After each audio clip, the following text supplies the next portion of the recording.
சகோதர சகோதரிகளே, குழந்தைகளே, உங்கள் அனைவருக்கும் உங்கள் குடும்பத்தின் இந்த விழா நல்வாழ்த்துக்களை ஜெபத்தையும் தெரிவிக்கின்றேன்.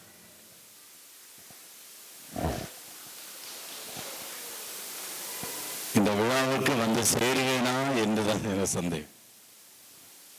நேற்று தூத்துக்குடி மறை மாவட்டத்தில் காயல்பட்டணம் பக்கம் ஒரு பங்கில் மறைவுரைக்காக அழைத்திருந்தார். நானும் பக்கம் என்று நினைத்து ஒத்துக்கொண்டேன். ஆனால் இங்கிருந்து திருநெல்வேலியிலிருந்து ஏதேசம் 60 கிலோமீட்டர் மீண்டும் தூர பயணம். ரோடுகள் சரியில்லை. நேற்று குளித்தலில் இருந்து நாகர்கோவில் போய் சேருவதற்கு 2.25 மணி நேரம் எடுத்து 6 மணிக்கு பூசை 3:45 வந்து நாகர்கோவில் நிற்க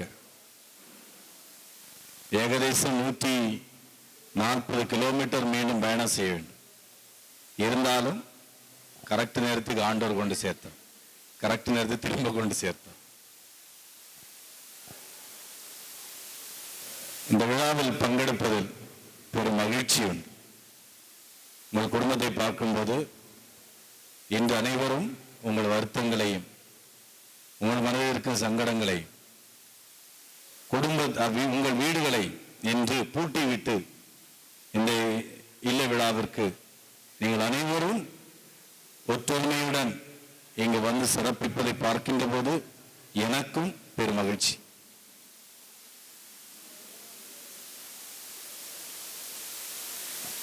நான் திரைப்பட பாடல்ல ஒரு வரிகளை கேட்டிருக்கோம். எந்த குழந்தையும் நல்ல குழந்தைதான் மண்ணில் பிறக்கையிலே, அது நல்லவராவதும் தீயவராவதும் அன்னை வளர்க்கையில். அதாவது நாம் அனைவரும் பிறக்கின்ற போது எல்லாரும் நல்லா தான் பிறக்கிறோம். நீ நன்மை செய்பவனும் தீமை செய்பவனாக மாறுவது உன் தாய் உன் தந்தை உன்னை வளர்க்கும் போது. நீங்கள் அனைவரும் உங்கள் பெற்றோர்களை நீங்கள் நினைவுபடுத்தி இந்த விழாவை கொண்டாடுகின்ற போது அவர்கள் உங்களை ஒழுங்காக வளர்த்தி இருக்கிறார்கள் என்று தெரிகிறது. நல்லவர்களாக வளர்த்தி இருக்கின்றார். அது நீங்கள் அனைவரும் உங்களை நீங்கள் பாராட்டிக் கொள்ள வேண்டும், பெருமிதப்பட வேண்டும். இன்று தாய் திருச்சபை திருக்குடும்ப விழாவை கொண்டாடுகின்றார். ஆண்டு குடும்ப விழா, திருக்குடும்ப விழா. இன்று நீங்கள் உங்களுக்கு தெரியும், பல குடும்பங்கள் இன்று தெரு குடும்பங்களாக மாறும். திருக்குடும்பங்களாக வாழ வேண்டிய குடும்பங்கள் பலதும் தெரு குடும்பங்களாக மாறிக்கொண்டிருக்கிறது. சண்டைகள், போட்டிகள், வைராக்கியங்கள், போலீஸ் கேஸ், இப்படி பல குடும்பங்களும் கொலை, கொலபாதகம், வீட்டிலிருந்து விரட்டி விடுதல், டைவோர்ஸ், குழந்தைகளை அனாதையாக்குதல், பெற்றோர்கள் பிரிந்து செல்லுகின்ற போது குழந்தைகள் அனாதைகளாக்கப்படுகின்ற ஒரு சூழ்நிலையை தள்ளப்படுகின்றார். இப்படிப்பட்ட ஒரு காலநிலையில் சூழ்நிலையில் நீங்கள் ஒன்றிணைந்து இந்த குடும்ப விழாவை கொண்டாடுகின்ற போது நீங்கள் ஒவ்வொரு நாளும் உங்கள் ஒற்றுமைக்காக நீங்கள் ஜெபிக்க வேண்டும். இங்கு எழுதப்பட்டிருக்கிறது, யூனிட்டி இஸ் ஸ்ட்ரெங்த். அதாவது உங்களது ஒற்றுமை தான் உங்கள் குடும்பத்தினுடைய பலம் என்று எழுதப்பட்டிருக்கிறது. உங்கள் ஒற்றுமைக்காக நீங்கள் ஜெபிக்க வேண்டும். ஒரு குழந்தையும் ஒரு பிரச்சனைக்கு ஆளாகக்கூடாது. அதாவது அப்போதான் குடும்பம் மகிழ்ச்சியாக இருக்கு. ஒரு குழந்தைக்கு குடும்பத்தில் ஏதாவது பிரச்சனை வந்தால் அந்த குடும்பம் முழுவதுமே பாதிக்கும். கவலைக்கு, துன்பத்துக்கு, துயரத்திற்கெல்லாம் அவர்கள் ஆளாகின்றார். எனவே உங்கள் பெற்றோர்கள் கற்றுத்தந்ததை பாடமாக பாடசாலையில் கற்பது போல பாடமாக கற்றுக்கொண்டு நீங்கள் கற்றவையை உங்கள் பிள்ளைகளுக்கு கைமாறுகின்ற போது நீங்கள் பாடசாலையாக புத்தகமாக மாற வேண்டும். நீங்கள் புத்தகமாகவும் பாடசாலையாக மாறுகின்ற போது உங்கள் தோளில் சாய்ந்து உங்கள் மடியில் அமர்ந்து உங்கள் பிள்ளைகள் அன்பு என்னும் பாடத்தை அவர்கள் கற்றுக்கொள்வார்கள், புரிந்து கொள்வார்கள், பிறரோடும் பகிர்ந்து கொள்வார்கள். எனவே இந்த நாளை ஆண்டவர் ஆசீர்வதிக்கின்றார். கடவுளுடைய பேரன்பிலும் அருளிலும் நீங்கள் ஒவ்வொருவரும் நிலைத்து நின்று ஒவ்வொரு நாளும் உங்கள் குடும்பத்திற்காக ஜெபிக்க வேண்டும். எனவே ஆண்டவர் தான் உங்களை வழி நடத்துகின்றார். இறுதியாக இது இரக்கத்தின் ஆண்டு. மத்தேயு நற்செய்தி 5ஆம் அதிகாரத்திலே ஆண்டவர் இயேசு சொல்வது, இரக்கமுடையோர் பேர் பெற்றோர், ஏனெனில் அவர்கள் இரக்கத்தை அனுபவிப்பார்கள். அவர்களோடு இரக்கம் இருக்கும். நீ தீர்ப்பிடாதே, நீ தீர்ப்புக்குள்ளாக மாட்டாய் என்று ஆண்டவர் இயேசு சொல்லுகிறார் என்றால், உண்மையில் நாம் அனைவரும் இரக்கம் காட்ட வேண்டும். உங்கள் குடும்ப தொழில் இரக்கம் காட்ட வேண்டும். யாருக்காவது துன்பம் இருந்தால், துயரம் இருந்தால், அவளுடைய கண்ணீரை துடைப்பதற்கு நீங்கள் விழா கொண்டாடினால் போதாது, அவள் கண்ணீரையும் துடைப்பதற்கு நீங்கள் ஒற்றுமையாக இருந்து அவங்களை சந்திக்க செல்ல வேண்டும். அனைத்து குடும்பங்களும் ஒரு குடும்பம் துயரத்தோடு இருந்தால், நமது முக்கு சமுதாயத்து ஒரு பெரிய பழக்கம் என்பது, ஒரு கஷ்டம் வந்தா நம்ம எல்லாரும் போவோம். ஒரு மரணம் வந்தா நம்ம விரோதம் எல்லாத்தையுமே மறந்துட்டு நம்ம அதில் பங்கெடுப்போம். நம்ம பிள்ளைங்களுக்கு ஏதாவது நல்ல மகிழ்ச்சியான நிகழ்வு வந்தால் கண்டிப்பாக நம்ம அதிலெல்லாம் பங்கெடுப்போம். இப்படிப்பட்ட ஒரு ஒற்றுமையின் அடையாளம் நமது சமூகத்தில் இருக்கிறது. குறிப்பாக உங்கள் குடும்பத்தில் இருப்பதையும் நான் பார்க்கின்றேன். எனவே உங்களோடு நான் ஒரு வேண்டுகோள் வைக்கிறேன். இந்த இரக்கத்தின் ஆண்டில் நமது பங்கில் நாங்கள் 5 குழுக்களை உருவாக்கி இருக்கின்றோம். ஒன்று நல்ல சமாரியன் குழு, இன்னொன்று நல்லாயன் குழு, கானா குழு, டோன் போஸ்கோ குழு, மதர் தெரேசா குழு. இந்த 5 குழுக்களுக்கும் 5 நோக்கம் இருக்கிறது.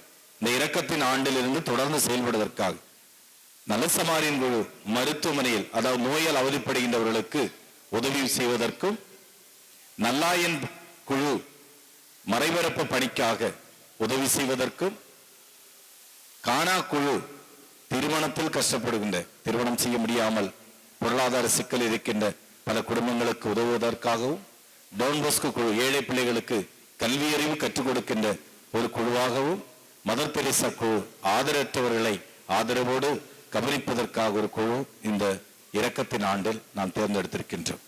உங்கள் மொத்தம் குடும்பம் நீங்கள் இந்த குழுக்களோடு இணைந்து செயல்பட வேண்டும். ஆண்டவர் உங்களை ஆசீர்வதிப்பார்.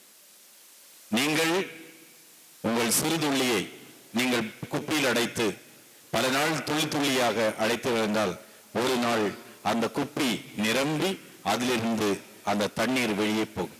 அப்படி என்றால் உங்களுடைய கடின உழைப்பு சிறு சிறுவாக நீங்கள் உதவி செய்தால், உண்மையிலே ஆண்டவர் சொல்லுவது, கொடுங்கள் உங்களுக்கு கிடைக்கும். அது அமர்த்தி குலுக்கி தருவார். அந்த அளவோடம், அதாவது வெளியே போவோடம் அந்த அளவுக்கு ஆண்டவர் உங்கள் மடியிலே கொட்டி தருவார்.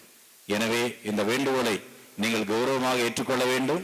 அதற்கு உதவி செய்ய வேண்டும் என்று உங்களை அன்போடு கேட்டுக்கொண்டு, இந்த குடும்ப விழா நல்ல முறையில் சீரும் சிறப்புமாக சிறக்க இறைவன் உங்களை ஆசீர்வதிப்பாராக.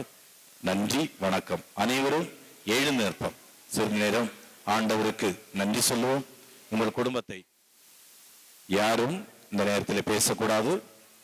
தயவு செய்து அனைவரும் உங்கள் குடும்பத்துக்கு இறைவன் செய்த அனைத்து நன்மைகளுக்கும் நாம் நன்றி கூறுவோம். கடவுளை மறந்து நம்மால் ஒன்றும் செய்ய முடியாது. இயேசு ஆண்டவர் நம்மோடு இருக்கின்றார். இயேசு ஆண்டவர் நம்மை காத்து வழி நடத்துவார். துன்பங்கள், துயரங்கள், இக்கட்டான சூழ்நிலைகள், இடுக்கண் வேலைகள், நோயில், இந்த நேரங்களில் எல்லாம் ஆண்டவர் உங்களை ஆசீர்வதித்திருக்கின்றார். அப்ரஹாமை, இசகாக்கை, யாக்கோபை ஆண்டவர் ஆசீர்வதித்தது. அப்ரஹாம் கடவுளுக்கு நம்பிக்கை உள்ளவராக இருந்தார். கடவுளுக்கு நம்பிக்கை அர்ப்பித்ததினால் அவர் தலைமுறைகள் ஆசீர்வதிக்கப்பட்டதாக மாறியது. எனவேதான் கடவுள் சொல்லுகிறார், நீர் யாரையெல்லாம் ஆசீர்வதிக்கின்றாயோ அவர்கள் அனைவரும் ஆசீர்வதிக்கப்பட்டவர்களாக இருப்பார்கள். எனவே உங்கள் பெற்றோர்கள் உங்களை ஆசீர்வதித்திருக்கின்றார்கள். ஆண்டவருடைய ஆசீரை அவர்கள் பெற்றிருக்கின்றார்கள். நீங்களும் இந்த ஆசீர்வாதத்தை உங்கள் மக்களுக்கு கைமாற வேண்டும். ஆண்டவர் உங்களை ஆசீர்வதிக்கட்டும். இயேசுவின் சக்தியும் வல்லமை உங்களை எப்போதும் பாதுகாக்கட்டும். இந்த குடும்பத்தோடு இருந்து ஆண்டவர் உங்களை வழிநடத்துவார். உங்களுக்கு ஏற்படுகின்ற இடையூறுகள், ஆபத்துக்கள், விபத்துக்கள் அனைத்திலும் இருந்தும் ஆண்டவர் உங்களை காத்துக் கொள்வார். சங்கீதம் 91 நாம் வாசிப்பது போல, ஆண்டவர் உங்கள் கல்லில் படாமல் இருக்க, கல்லில் தட்டி நீங்கள் வீழாமல் இருக்க தம் வானதூதரை அனுப்பி உங்களை காத்துக் கொள்ளுவார். அந்த அளவிற்கு கடவுள் நம்மை அன்பு செய்கிறார். உங்கள் குடும்பத்தையும் அன்பு செய்கிறார். அப்படிப்பட்ட இறைவனை நாம் அனைவரும் புகழ்வோம். ஆண்டவரை, நாம் ஸ்துதிப்போம், இயேசுவுக்கு நன்றி கூறுவோம். ஏனென்றால் வன்காரியங்கள் உங்கள் குடும்பத்திற்கு ஆண்டவர் செய்திருக்கின்றார். தலைமுறை தலைமுறைகள் உங்களை பேறு பெற்றவர்களாக, அனைத்து குடும்பங்களும் தலை சிறந்த குடும்பங்களாக மாறி ஆண்டவருடைய அருளில் நிலைத்து நின்று ஆண்டவர் காட்டுகின்ற வழியை நடந்து ஆண்டவருடைய மக்களாக நீங்கள் வாழும்போது ஆண்டவர் மகிழ்ச்சி அடைகின்றார். நீங்களும் பேருவகை கொள்வீர்கள். இறைவன் உங்களை ஆசீர்வதிப்பாராக. ஆமென். நன்றி, வணக்கம்.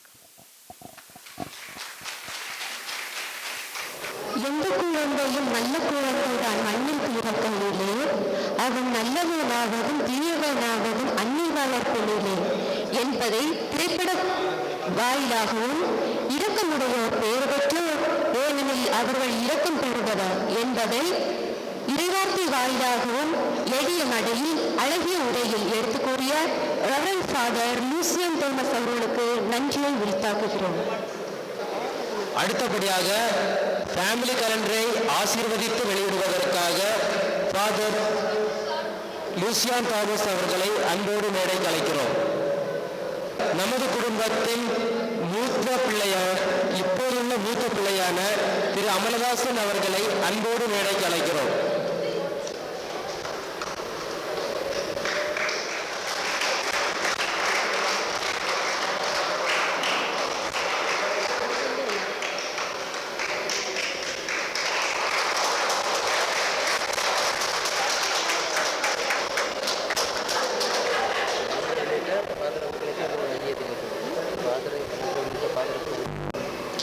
குடும்ப கேலண்டரை வெளியிட்ட ரெவரண்ட் ஃபாதர் லூசியன் அவர்களுக்கு நன்றியை தெரிவித்துக் கொள்கிறோம்.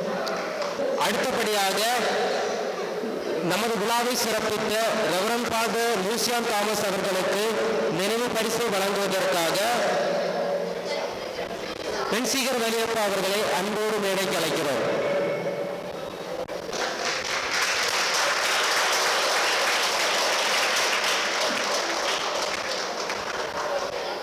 Junior dancer for family.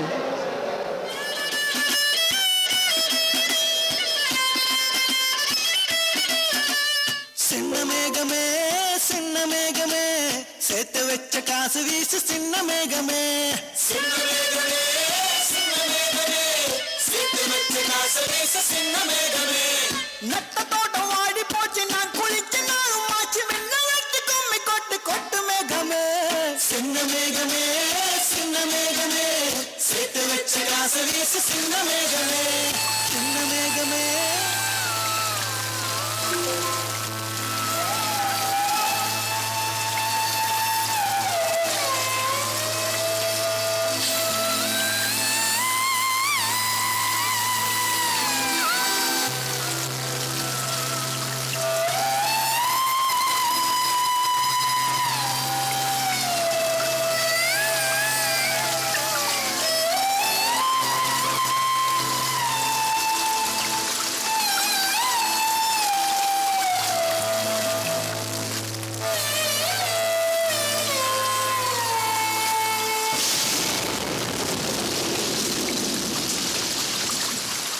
விண்ணோடு மேலச்சத்தம் என்ன, மண்ணோடு சின்ன தூரல் என்ன, எங்கேதான் சென்றாயோ இப்போது வந்தாயோ, சொல்லாமல் வந்தது போல் இல்லாமல் போவாயோ, தப்பாமல் மீண்டும் சந்திப்பாயோ, நீ வரும்போது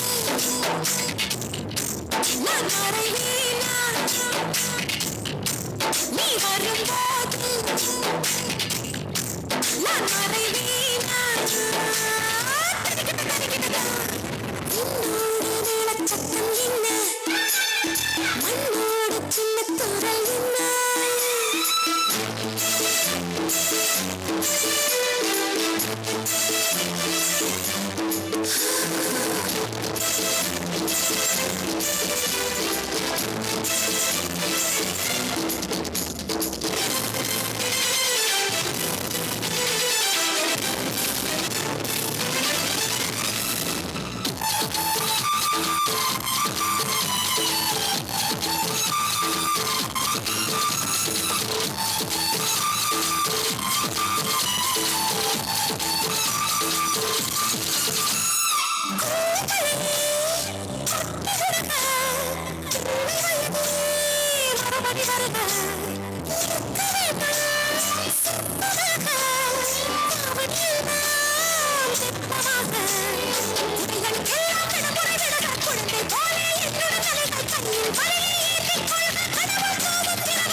என்ன பண்றது, ஒவ்வொரு வருஷம் போக போக நம்ம ஆட்கள் வந்துட்டு சினிமாவே மிஞ்சிற அளவுக்கு ஆடிட்டு இருக்காங்க. இது நமக்கு பெருமை தானே? ஆமா ஆமா. நம்மை நடனமாடி மகிழ்வித்த 4வது குடும்பத்தை சார்ந்த ஜூனியர்ஸ் அண்ட் சீனியர் அனைவருக்கும் எங்களது மனமார்ந்த நன்றியை தெரிவித்துக் கொள்கிறோம். ஒரு ஷார்ட் கமிஷன் பிரேக். வாங்கி சுவையாகவும் மனமுடனும் நீங்கள் உங்கள் காலை உணவை பெற்று மகிழ்ந்திட இடியப்பமாக வாங்குங்கள் எங்கள் டீப்ரோவிடம். தற்போது டான்ஸ் நடனமாடி மகிழ்விப்பதற்காக வந்து கொண்டிருக்கிறார்கள் அதினா அண்ட் அமனா.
நம்மை நடனமாடி மகிழ்வித்த அதினா ஜேம்ஸ் அண்ட் அமனா ஜேம்ஸ் அவர்களுக்கு எங்களது மனமார்ந்த நன்றியை தெரிவித்துக் கொள்கிறோம்.